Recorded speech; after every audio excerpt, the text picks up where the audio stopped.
Bismillahirrahmanirrahim. Assalamualaikum warahmatullahi wabarakatuh. Alhamdulillah wassalatu wassalamu ala Rasulillah alladzi la nabiyya wala rasula ba'dah. Jumpa lagi bersama saya pada pembahasan ilmu mawaris, ilmu tentang pembagian harta warisan. Di video kali ini insyaallah kita akan membahas bagian saudara seibu. Ya, saudara seibu ini adalah ahli waris terakhir dari pihak laki-laki yang memiliki bagian pasti ya. Pada video sebelumnya kan kita sebutkan bahwa ahli waris dari pihak laki-laki yang memiliki bagian pasti ataupun bagian tertentu itu kan ada 4 orang kan, yaitu suami, kakek, ayah, dan saudara seibu.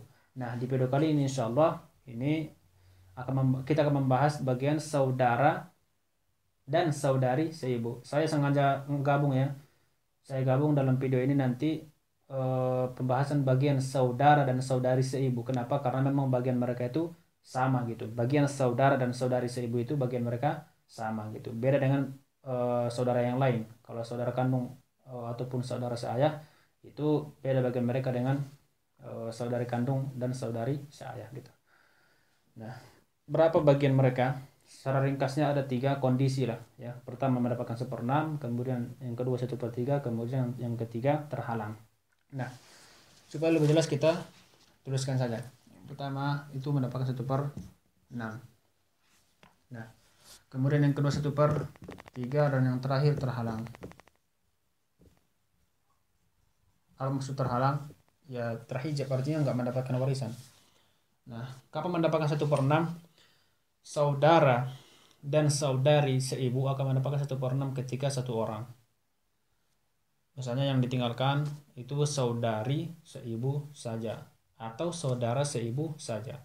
Intinya ketika 1 orang. Kasih contoh. Misalnya seseorang meninggalkan suami, meninggalkan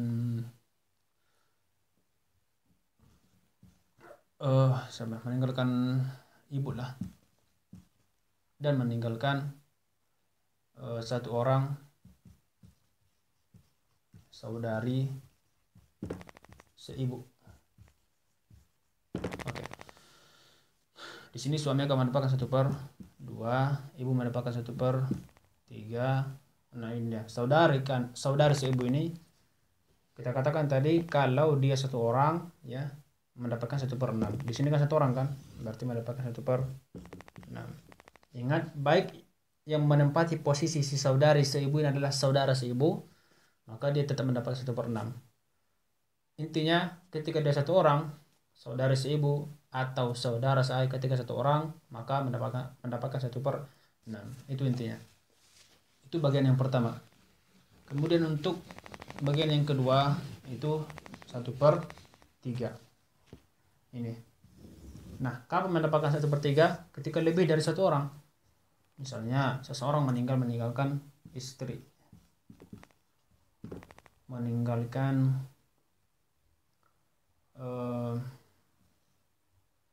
suami,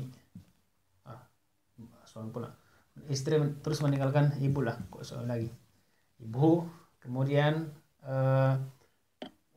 3 orang misalnya, 3 orang lah ya, saudara seibu.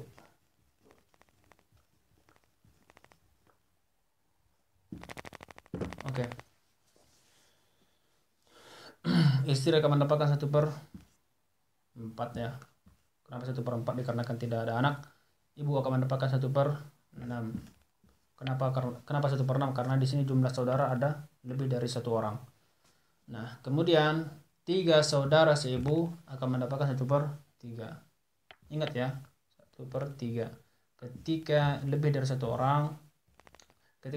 orang, maka mendapatkan 1/3. Baik misalnya di sini 3 saudari seibu ya, itu tetap mendapatkan 1/3. Atau misalnya 1 saudara seibu, 1 saudara ya seibu, kemudian 1 lagi saudari seibu.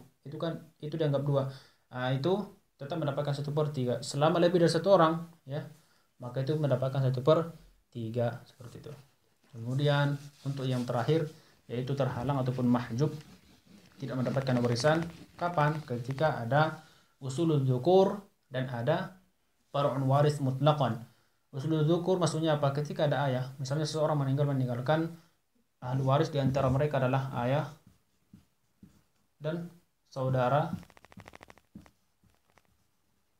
seibu. Saudara seibu. Nah, si ayah ini akan menghalangi saudara seibu ini. Itu dia. Selama ada ayah ini, maka saudara seibu ini nggak mendapatkan harta warisan. Atau yang menempati posisi si ayah di sini adalah anak laki-laki lah misalnya. Anak laki-laki. Maka di sini juga saudara seibu tidak mendapatkan harta warisan, ya. Saudara ataupun saudari, ya, mutlakon, saudara ataupun saudari seibu. Selama ada usul dzukur yaitu ayah ataupun kakek, atau ada far'un waris mutlakon, baik ada anak baik laki-laki maupun perempuan, itu mereka menghalangi si saudara seibu atau saudari seibu mendapatkan harta warisan. Itulah dia yang ketiga tadi, yaitu terhalang. Nah, inilah dia kondisi-kondisi saudara dan saudari seibu, yaitu 3 kondisi, 1/6, 1/3, dan yang terakhir terhalang, seperti itu. Kalau ada yang kurang jelas, bisa nanti teman-teman semua ditanya di kolom komentar. Wassalamualaikum warahmatullahi wabarakatuh.